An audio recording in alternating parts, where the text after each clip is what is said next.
History and scope of microbiology, part 2. Microbial effect on organic and inorganic matters. मतलब microbes का organic और inorganic matters पर क्या क्या प्रभाव पड़ता है। दो types major groups of bacteria दो टाइप के होते हैं। First is eubacteria, second is archaebacteria. Eubacteria के अंदर आर्की साइनो बैक्टीरिया जिसे हम ब्लूकिन भी कहते हैं और दूसरा इकोलाई, ये दोनों आते हैं। ये दोनों ग्रुप ऑफ बैक्टीरिया जो हैं जो इवोल्यूशनरी डाइवर्स्ड हैं, जितना कि एनिमल्स और प्लांट्स भी एक दूसरे से नहीं, जितना ज्यादा ये डाइवर्ज है। माइक्रोब्स के प्रोटोप्लाज्म के अंदर protein, carbon, hydrogen, nitrogen, oxygen, sulphur, nucleic acid, polysaccharide, phospholipid और यहाँ तक कि एटीपी भी पाया जाता है, क्योंकि ये सारी चीजें सेलुलर प्रोसेसेस करने के लिए जरूरी है। Important impact of microbial ecosystem. तो माइक्रोबियल इकोसिस्टम में प्रोडक्शन ऑफ ऑक्सीजन एटमॉस्फेयर में साइनोबैक्टीरिया करता है माइक्रोब्स के द्वारा। इसमें ये नहीं पूछा जा रहा कि प्लांट करता है, कौन करता है, इसमें ये माइक्रोब्स के बारे में बात हो रही है तो माइक्रोब्स के बारे में बात होगी। तो अभी हमने पढ़ा two major groups of bacteria के अंदर, बैक्टीरिया के अंदर एग्जांपल था साइनोबैक्टीरिया का। साइनोबैक्टीरिया क्या करता है? ऑक्सीजन प्रोड्यूस करता है। कहाँ करता है? ओशियंस के अंदर। रिसाइकिल करता है न्यूट्रिएंट्स को जो कि स्टोर होते हैं ऑर्गेनिक मैटर्स की फॉर्म में, इन्हें इनऑर्गेनिक फॉर्म में कन्वर्ट करता है, मतलब कि मिनरलाइजेशन की प्रोसेस करता है। मिनरलाइजेशन कहाँ पे करता है? लैंड पे करता है, मतलब कि धरती पे करता है।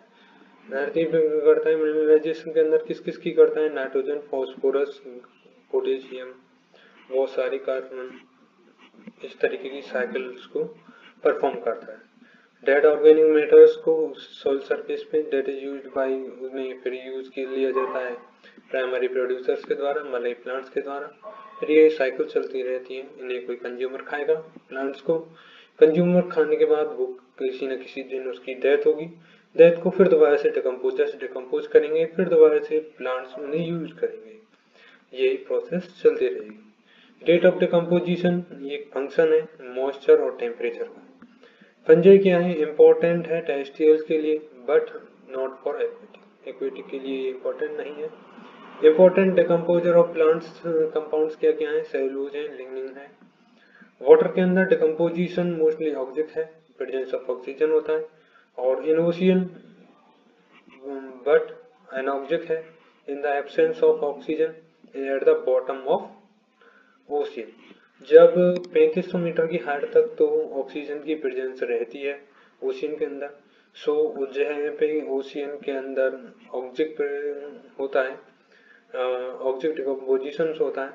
उसके बाद 3500 मीटर से नीचे डाउन में जाते ही उस जगह पे प्रेजेंस ऑफ ऑक्सीजन खत्म हो जाती है, तो उस जगह पे एनऑक्सिक होता है। यहाँ तक कि ऑक्सिक के अंदर 98% ऑफ डिकम्पोजिशन हो जाता है, ओनली 2% ऑफ डिकम्पोजिशन रह जाता है जो कि एनऑक्सिक फॉर्म में होता है, जिसके कारण कार्बन डाइऑक्साइड और मीथेन प्रोड्यूस होती है जैसे कि। और फिर आते हैं थर्ड पॉइंट पे, fix nitrogen from atmosphere into A usable form. Nitrogen का फिक्सेशन एटमॉस्फेयर के अंदर यूजेबल फॉर्म में किस तरीके से करना है?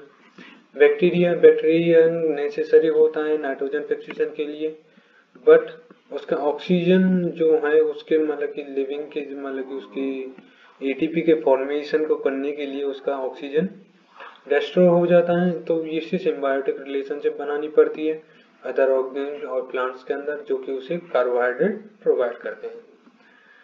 इनके अंदर कौन कौन से आते हैं जो कि जिनके साथ सिम्बायोटिक रिलेशनशिप बनाता है? वो है डायटम्स, सिलवॉर्म्स, टर्माइट्स, सर्टेन प्लांट्स, मतलब हायर प्लांट्स, और कुछ नोड्यूल्स जिनके रूट्स में पाई जाती है उनके अंदर ये नाइट्रोजन फिक्सेशन करता है, सिम्बायोटिक रिलेशनशिप बनाते हैं ये बैक्टीरिया। एक स्टडी में रिपोर्ट किया गया कि माइकोराइजा के जो बायोमास है ओनली 1% है पूरे टोटल फॉरेस्ट इकोसिस्टम का, बट ये 15% नेट प्राइमरी प्रोडक्शन का यूज करता है। फिर रूमिनेंट्स फोर्थ पॉइंट आता है इन रूमिनेंट्स एनिमल्स। रूमिनेंट्स एनिमल वो होते हैं जो कि घास वगैरह खाते हैं, मतलब कि प्लांट्स को ईट करते हैं, ग्रेज करते हैं, जैसे कैटल, भैंस वगैरह, भैंस गाय वगैरह, जिराफ, डियर। जो इंडाइजेस्टेड फूड होता है डायरेक्टली माउथ से डाइजेस्ट तो नहीं होता, सीधा ये जाएगा पहले रूमेन के अंदर, पैसिवली रिगर्गिटेटेड, मतलब कि थोड़ा सा अपने मुंह से चबाएंगे, फिर उसके बाद उसे अंदर जाके फिर दोबारा से नीचे किया जाएगा, मतलब फिर दोबारा से चबाया जाएगा, छोटे छोटे टुकड़ों में बांटा जाएगा, फिर passes into the rumen, rumen के अंदर पास किया जाएगा, तो टुगेदर विद सलाइवा, सलाइवा के साथ मिक्स करके। फिर रूमेन क्या है, कंटिन्यूस फर्मेंटेशन है, वहाँ पे फर्मेंटेशन की प्रोसेस होती है पूरी। We are complex carbohydrate of plant and animals plant material fermented into CH4, CO2 and fatty acids। जो कि कॉम्प्लेक्स कार्बोहाइड्रेट है। कॉम्प्लेक्स कार्बोहाइड्रेट कौन कौन से हैं, सेलुलोज, लिग्निन, जो भी हम थोड़ी देर पहले बताए थे कि प्लांट के मटेरियल के अंदर ये पाए जाते हैं, उनको सभी को डिकम्पोज करेगा, फिर कार्बन सेलुलोज को डिकम्पोज करने के बाद मीथेन प्रोड्यूस करेगा, कार्बन डाइऑक्साइड प्रोड्यूस करेगा और फैटी एसिड्स प्रोड्यूस करेगा। जो रूमेन है, रूमेन के अंदर 60 से 65% ऑफ एनर्जी रिलीज हो जाएगी, जिससे वो यूज कर लेंगे। प्लांट मटेरियल फिर दोबारा से अंडर हो जाएंगे सेकेंडरी फर्मेंटेशन के लिए, जो कि कहाँ पे होगा, सीकम के अंदर होगा और लार्ज इंटेस्टाइन के अंदर होगा। वहाँ पे 8 से 30% ऑफ एनर्जी रिलीज होगी।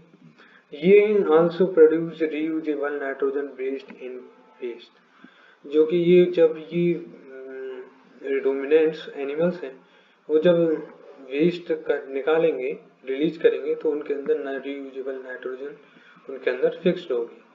Composition of microbial world, importance, scope and relevance of microbiology. Composition किस तरीके से कंपोजिशन किए, कंपोजिशन क्या है, किस तरीके का स्ट्रक्चर है उनका, इंपॉर्टेंस क्या है उनके, स्कोप क्या है उनके अंदर, माइक्रोबायोलॉजी के अंदर क्या रिलेवेंस है, क्या क्या फायदे होंगे उनसे।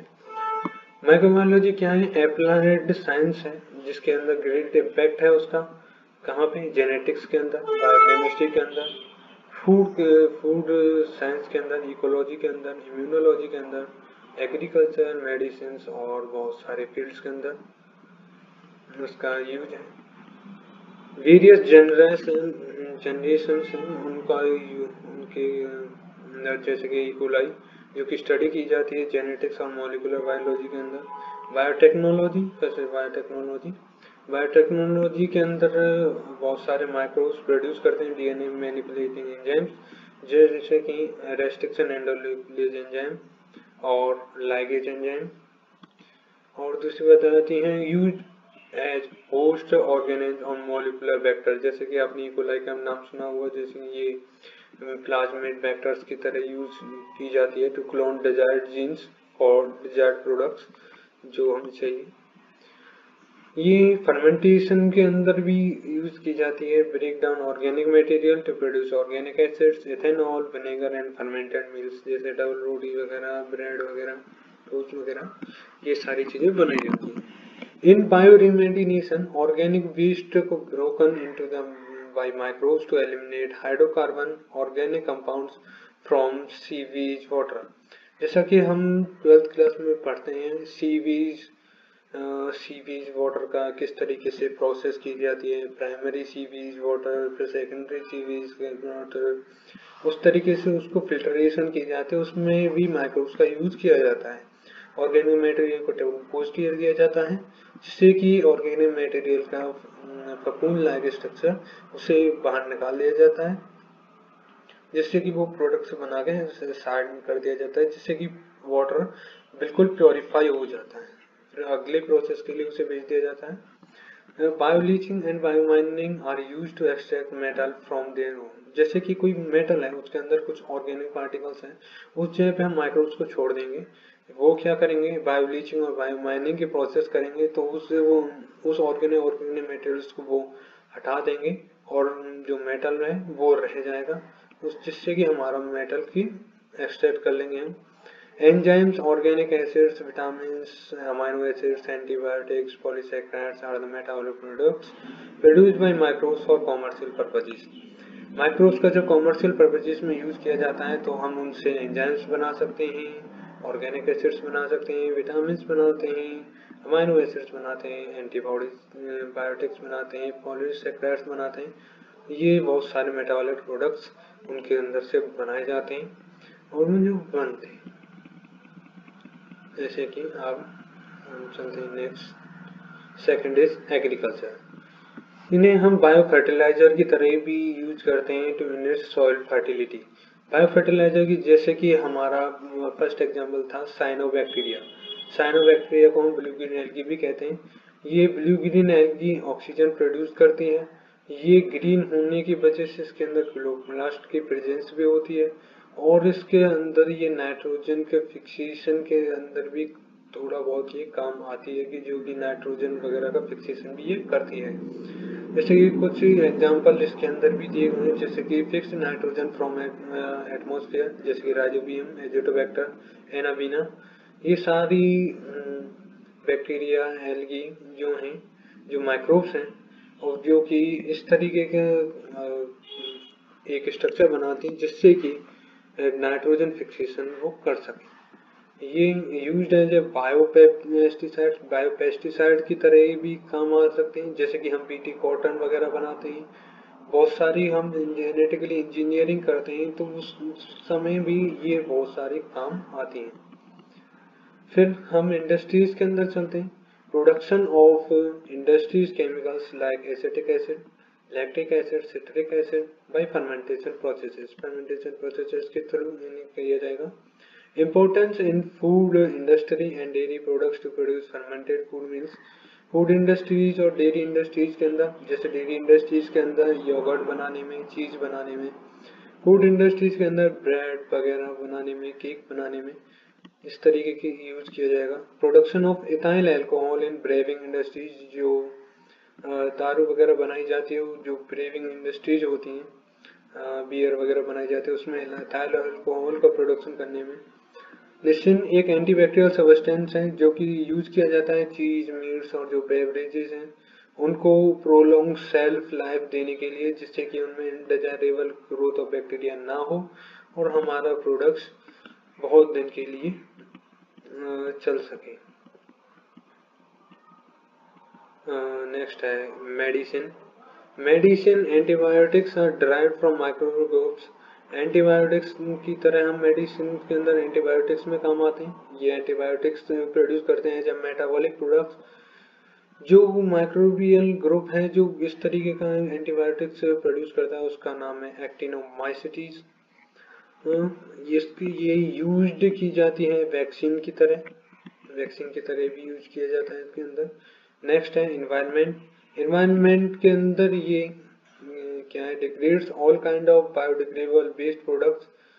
All kind of biodegradable waste products होते हैं, उन सारी चीजों को ये डिग्रेड करते हैं, इसलिए इन्हें स्कैवेंजर ऑफ नेचर कहा जाता है, मतलब कि प्रकृति के सफाई कर्मचारी। ऐसी नेटोबैक्टर strains are capable of degrading a variety of aromatic compounds. Acinetobacter strains हैं जो कि कैपेबल हैं वैरायटी ऑफ एरोमेटिक कंपाउंड्स को डिग्रेड करने में। ये बहुत ही बड़ा प्ले रोल करते हैं बायोजियोकेमिकल साइकिल्स को परफॉर्म करने में, प्रोडक्शन ऑफ बायोगैसेस, बायोगैस को प्रोडक्शन करने में, और हाइड्रोकार्बन प्लास्टिक बैक्टीरिया कंट्रीब्यूट करता है ecological restoration of marine environment that affected by oil contamination. जो मरीन है जैसे कि ओशियन वगैरह है उनमें ऑयल का कंटामिनेशन करते हैं कुछ बैक्टीरियाज, या फिर किसी तरीके से ऑयल का किसी भी तरीके से फैल जाए या फिर किसी भी तरीके का कोई इन्फेक्शन हो रहा है ऑयल के थ्रू, तो उन्हें फिर दोबारा से उस जगह को बिल्कुल नीट एंड क्लीन करने के लिए हाइड्रोकार्बोनोप्लास्टिक बैक्टीरिया यूज में आते हैं जो कि नेचुरली प्रोड्यूसिंग होते हैं।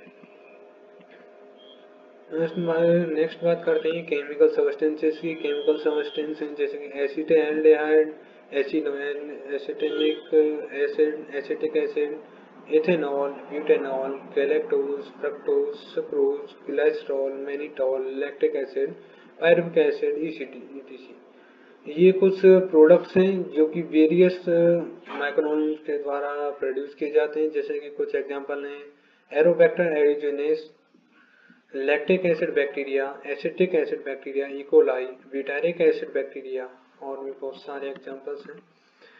जो एवरीडे लाइफ में हमारा क्या यूज है इसका। By the help of lactobacillus bacteria, lactulose sugar, जो कि लैक्टुलोज शुगर कहाँ पे पाई जाती है, मिल्क के अंदर पाई जाती है, उसे लैक्टिक एसिड में कन्वर्ट कर दिया जाता है, जो कि मिल्क को कर्ड में कन्वर्ट करने में काम आती है lactobacillus bacteria. Yeast can also be used to make bread, while bacteria are necessary for making yogurt. Yeast का काम क्या है, ब्रेड का बनाना, while बैक्टीरिया जरूरी है योगर्ट बनाने के लिए। ओनली द माइक्रोऑर्गेनिज्म, ये माइक्रोऑर्गेनिज्म ही हैं जो कि ह्यूमन बॉडी में विटामिन के को बनाने में यूज आते हैं। जो कि विटामिन के क्या काम करता है, जो कि प्री थ्रोम्बिन को थ्रोम्बिन में कन्वर्ट करता है, जो कि मस्ट रिक्वायर्ड होती है ब्लड क्लॉटिंग के लिए। जिनके अंदर हीमोफीलिया नाम की डिजीज होती है, उनके अंदर ये विटामिन के नहीं पाया जाता और ये प्री थ्रोम्बिन से थ्रोम्बिन नहीं कन्वर्ट होती। यही चीज है माइक्रोब्स किस तरीके से। And that is last. Thanks for watching this video. Like, share and subscribe my channel smart science study.